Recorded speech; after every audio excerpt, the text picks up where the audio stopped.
Hello everyone, welcome back to my channel. ఈరోజు ఒక simple tasty and soup ఎలా తయారు చేయాలో చూద్దాం. అది కూడా సోరకాయ మునక్కాయ అంటే drum stick bottle gourd.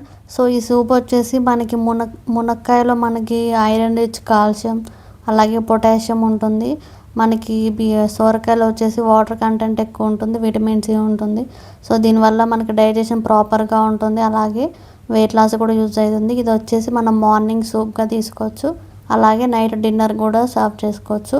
So రెసిపీలోకి వచ్చేస్తే ముందుగా కొన్ని కట్ చేసి పెట్టుకున్న మునక్కాయలను మంచిగా వాష్ చేసుకోవాలి. అలాగే సొరకాయ ముక్కలు కూడా కట్ చేసి పెట్టుకొని కుక్కర్లో వేసేసుకోవాలి.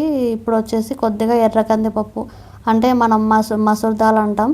సో అది కూడా కొంచెం పప్పుని తీసుకొని వాటర్ కొంచెం మునిగేంత వాటర్ పోసేసుకొని కొద్దిగా ఆయిల్ కూడా వీలుంటే ఆయిల్ కూడా వేసుకోండి. నేనైతే ఆయిల్ వేయట్లేదు, ఓన్లీ పసుపు వేసి మూత పెట్టేసి కుక్కర్లో ఒక 3 విజిల్స్ వచ్చేదాకా మనం కుక్కర్ మూత పెట్టుకొని విజిల్ ఉంచుకోవాలి. సో ఈ విధంగా ఒక 3 విజిల్స్ వచ్చాక మనం కుక్కర్ని ఆఫ్ చేసేసి పక్కకు పెట్టి ఉంచుకోవాలి. సో ఈ విధంగా 3 విజిల్స్ వచ్చాక ఆఫ్ చేసి పక్కకు పెట్టి ఉంచుకోవాలి. సో చూసారు కదా, మొత్తం కుక్ అయిపోయింది మనకి ఈవెన్గా. ఇప్పుడు దీన్ని అంతా మనం చల్లార్చుకొని మిక్సీ జార్లోకి తీసేసుకొని మంచిగా ఈవెన్గా మిక్సీ పట్టేసుకోవాలి.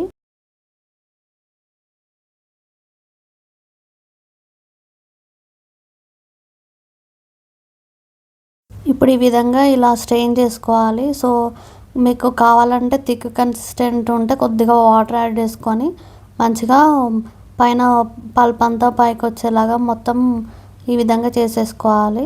సో ఇప్పుడు ఒక ప్యాన్ పెట్టుకొని కొద్దిగా గీ వేసుకొని ముందుగా చాప్ చేసి పెట్టుకున్న గార్లిక్ పీసెస్ వేసుకొని అలాగే సన్నగా తరిగి పెట్టుకున్న పచ్చిమిర్చి కూడా వేసుకొని ఫ్రై చేసుకోవాలి. అలాగే కొద్దిగా జీలకర్ర కూడా యాడ్ చేసుకొని ఒక 2-3 మిరియాలు కూడా యాడ్ చేసుకొని కొద్దిగా మిరియాల పౌడర్ కూడా యాడ్ చేసుకొని మనం ముందుగా స్ట్రెయిన్ చేసి పెట్టుకున్న ఈ సూప్ వచ్చేసి సేమ్ రెస్టారెంట్ స్టైల్లోనే ఉంటుంది. అలాగే టేస్ట్ చాలా అంటే చాలా బాగుంటుంది.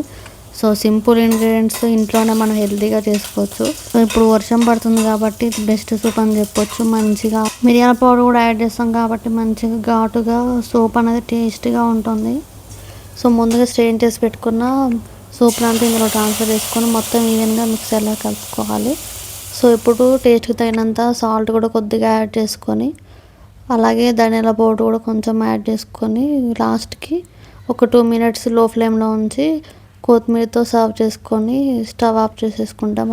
ఎంతో టేస్టీ అండ్ హెల్తీ అయినా సూప్ రెడీ అయిపోతుంది. సో ఇది వచ్చేసి మనకి తక్కువ ఇంగ్రీడియంట్స్తో అలాగే హెల్తీగా చేసుకోవచ్చు. ఈ రెసిపీస్ని మీరు కూడా మిస్ అవ్వకుండా కంపల్సరీగా ట్రై చేయండి. ట్రై చేసి ఎలా వచ్చిందో నాకు కామెంట్లు చెప్పండి. సో ఇది వచ్చేసి చిన్నపిల్లల నుంచి పెద్దవాళ్ళు కూడా ఈజీగా సూప్ని ఎంజాయ్ చేస్తూ తాగొచ్చు. సో లాస్ట్కి మనం వేడివేడిగా తాగుతూ ఉంటే టేస్ట్ అయితే చాలా అంటే చాలా బాగుంటుంది. సో నా వీడియోస్ మీకు నచ్చితే లైక్ చేసి షేర్ చేసి సబ్స్క్రైబ్ చేయడం మర్చిపోకండి. అలాగే మరిన్ని రెసిపీస్ కోసం నా ఛానల్ని మీ ఫ్రెండ్స్ అండ్ ఫ్యామిలీకి షేర్ చేసి సబ్స్క్రైబ్ చేయడం మర్చిపోకండి.